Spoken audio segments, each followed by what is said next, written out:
برزاني الجمهورية مهابات شهود وقتها بقاضي محمد اللباك وهو ملا مصطفى البرزاني هاد بقى لسر حدود عراقي وايراني مش بو بيد اشتركيا ملا مصطفى البرزاني بيجي ملا مصطفى البرزاني دسي خدا دسي محمد وقال لك يكاكر ودم معركة ده خلال تاريخ الجمهورية مهابات برزاني بسركة معركة قاروة ومعركة ما مشاه بدك يديد إيران ويقول لك تعدلي رابو تفاوض بالجدنة خاصة بالمير بالبرزاني وتشيكن جبو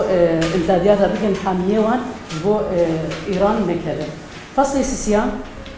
سقوط الجمهورية بو العوامل الخارجية التي أدت إلى سقوط الجمهورية أمها زانكارو جالاتا أم بيدا ميدا أم مشاريعي تخرج ترزي ترچوني إيه خندكارا أم دناقشينا هر ترزك طبعا لجناك هيا لجنة مناقشة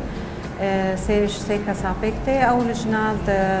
وي ترزي تقيمينج قلق آليان با جالية علمي با جالية مناقشة دانستان ناخن دكار با چقاسيكا أو مشروعي خافريم كريا وجالية ناحية فنية بيجي تقيماندن ترزي درچونه وك امزانن او شرط مرجع هري اساسي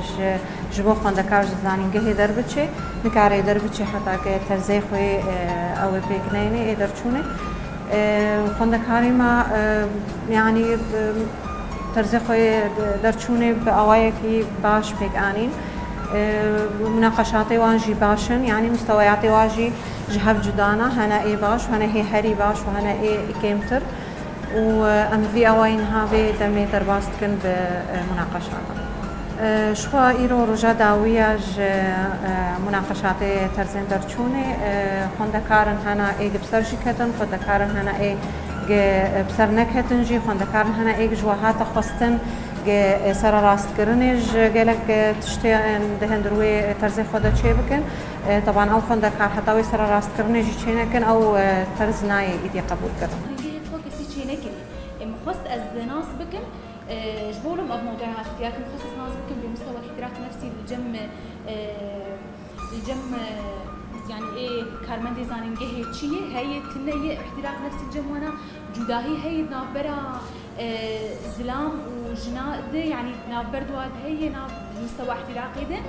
ودرجه واني علمي ده يعني اصلا واني زانستي هي فرضا انه ايه ماجستير بوار ايه دكتوراه بوار ايه اجازه بوار الفرق بين مستوى الجمعنا هي تنيه او قبائل ايه امبراطوريه ميديا شكل انت تعرف مروان دجمر بيتش قبائل حلف المقدس يان الاتحاد المقدس شيكرن دبي حلفه هني دجي حمو امراء كرداتي دبشتار من يكيتيه كخو شيكرن جبوغو قارب البرامبري دولتها عثماني وحشيتها دولتها عثماني بسكرن